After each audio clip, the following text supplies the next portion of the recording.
So we just finished the downsell offer section, and now we move on to the magic of continuity offers. I've been a continuity guy my whole life, and so this is a section that I hold near and dear to my heart and has made me a tremendous amount of money. It also stabilizes the cash flow of the business. And so in our 4 money models, we have attraction, upsells, downsells, and now, kaboom, continuity. So continuity offers provide ongoing value that customers make ongoing payments for until they cancel. They boost the profit from every customer and give you one last thing to sell. Continuity offers are awesome because you sell once and get paid again and again and again. So here's my quick explanation. Let's say you offer something for $1,000 to 100 people and 10 people buy, you make $10,000.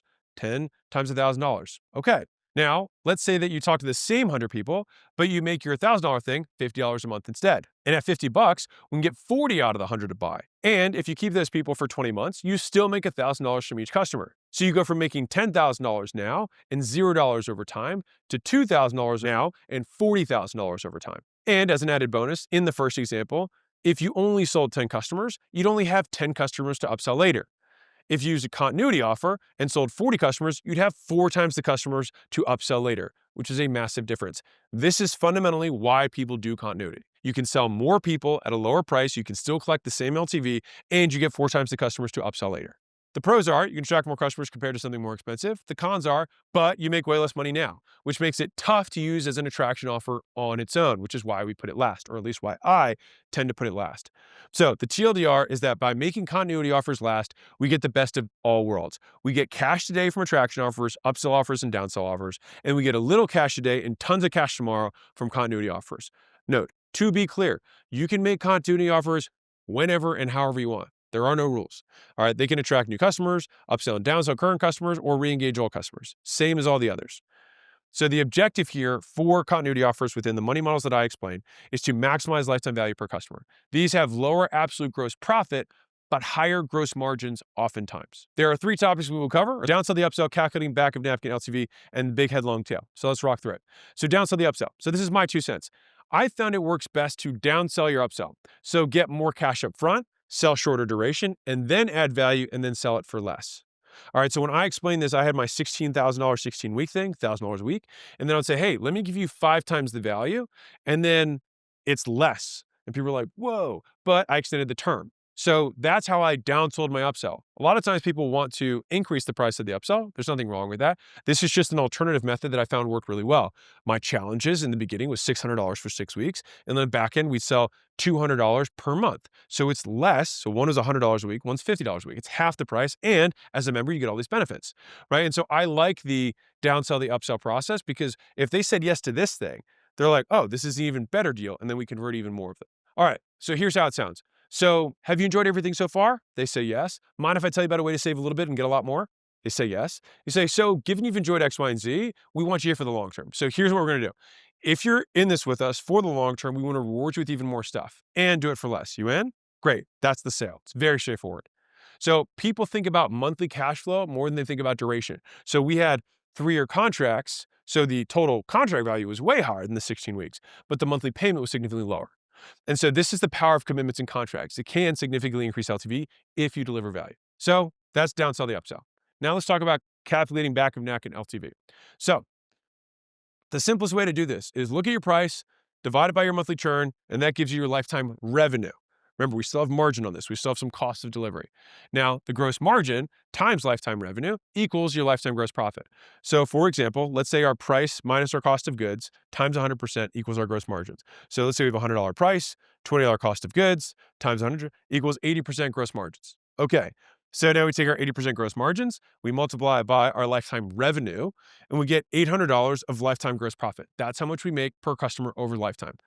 That is what you can calculate for yourself, given whatever it is you have. So you divide your price by your churn, that gives you the revenue. Then you basically just figure out what your gross margin is, multiply that by that, and there you go. So getting people into continuity automatically extends LTV. Even with a company that does one-time transactions, most recurring stuff that has basically no added value, I'm just being super real with you, the recurring is usually 3 months, which still 3x your LTV. So if you sell physical products, which maybe you have one-time use, if you just get someone in subscription, it usually triples the value of the customer. So if half the people do that thing, then you've got half the people doing 3x and half them doing 1x, which means you double the revenue of your business. Not bad, just by making it available. So the valuable money lesson is People think more about price than they do about term. They think more about what they have to pay today, not what they're going to have to pay tomorrow. To extend LTGP, just to give you an example here, if you have that $100 per month thing and you have 10% churn, your lifetime revenue would be $1,000. If you go from $100 divided by 3% churn, so you go from 10% to 3%, you have a $3,000 lifetime revenue. Massive. So some people are like, oh, it's only decreasing churn by 7%. Nah, you decreased it by 70% or 300% in terms of what it is. All right.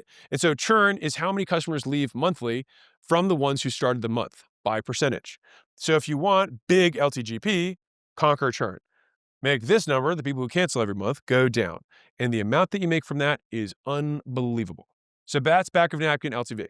So now let's talk about big head, long tail. So John taught me this. He said you can shear a sheep. That should say sheep.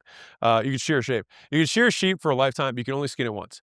And so he explained this one thing to me that I have always remembered. He said, I had this membership at my tanning salon that was $100 down, then $10 a month. He said, or you could just pay $19.99 a month. He said people would call him up before their cards would expire to make sure they got to save that $10 a month thing. And so because they felt like they had bought that lower rate, they didn't want to lose it. And so that concept of the big head, long tail came from John. Like if you pay $1,000 and then something's $50 a month afterwards, the likelihood that you want to cancel that's way lower. And so if you say, hey, you can pay $1,000 now and then you can earn this lower rate, or you can pay $200 a month, a lot of people are like, shit, I'll just pay $1,000 and then keep the 50. But the thing is that 50, the churn on that 50 is so low that you even make more over time than the $200 a month. So you have to play with the numbers here, but typically the more offset the upfront versus the continuity, the more valuable it is. And I will do one little side quest here and then we'll get into them. I think the main reason that a lot of education businesses and media businesses do not have good continuity is because the price to value is mismatched.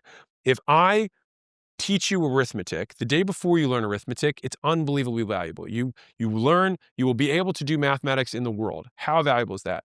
The day after you learn arithmetic, you getting a course on arithmetic is worth nothing.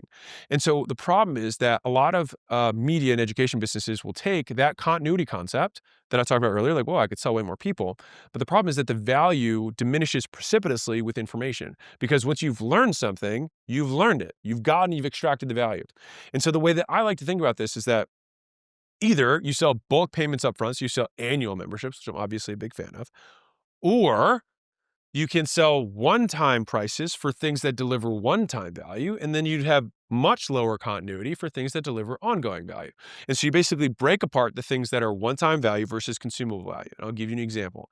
So in GymWatch, we had like a sales system. Once you install the sales system, you have the sales system. Okay, got it. So that would be one-time value. Something that would be recurring value or consumable value, but would be calls with one of our business consultants who's going to make sure that you're tweaking the things in your business and look at the metrics every single month. Having access to the new plays or new releases that were released every single month. That's something that's consumed every single month because it's new. If we had new ads that we were going to test and run to make sure they were winners, then every month you're like, well, I want the new ads. So those are things that are consumable. So it makes sense to price the payment plan or the continuity based on the value of those consumables, not the blended value of the one-time thing and the consumable, because that blended value would be much higher and would have a much higher likelihood of churn. And so this is how I would prefer to fix most education businesses. There's nothing wrong. Like they often have high churn simply because they're mispriced. They kind of try to price in the middle when really you should price way high up front and lower over time. Or alternatively, just charge annual. And then that way you're just basically looking back into the future and saying, hey, if a year from now you can do all these things, would that be valuable? Yes. And then you have a whole year to figure out what the next big thing you're going to have. It basically buys you more time to figure out what the next offer you're going to make them that the first offer you did solved. So if I taught you how to sell, well, then maybe you want to learn how to market. If I taught you how to sell, maybe you want to learn how to onboard. There's going to still be the same offer solution cycle that exists, and you can still include that within the continuity that you have. So real world offer. So let's say you $5,000 down, $200 a month. This also, the big head, long tail, helps with client finance acquisition because you have this big upfront payment. You can offset the cost to acquire customers, offset your sales commissions, and then you get the continuity. And the nice thing here is the cancellation rate is very, very low because of sunk cost fallacy. People don't want to lose money they put down. So it's very unlikely someone's $5,000 down and then cancels month two. Enterprise value is based on a discount applied to future cash flows, which really comes down to how much money and how likely is it to occur.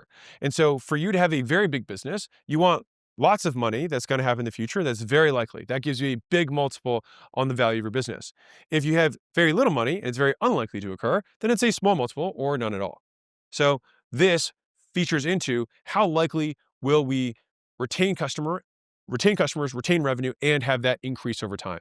This is where continuity becomes more valuable. This is not in the book, so this is me giving you bonus stuff.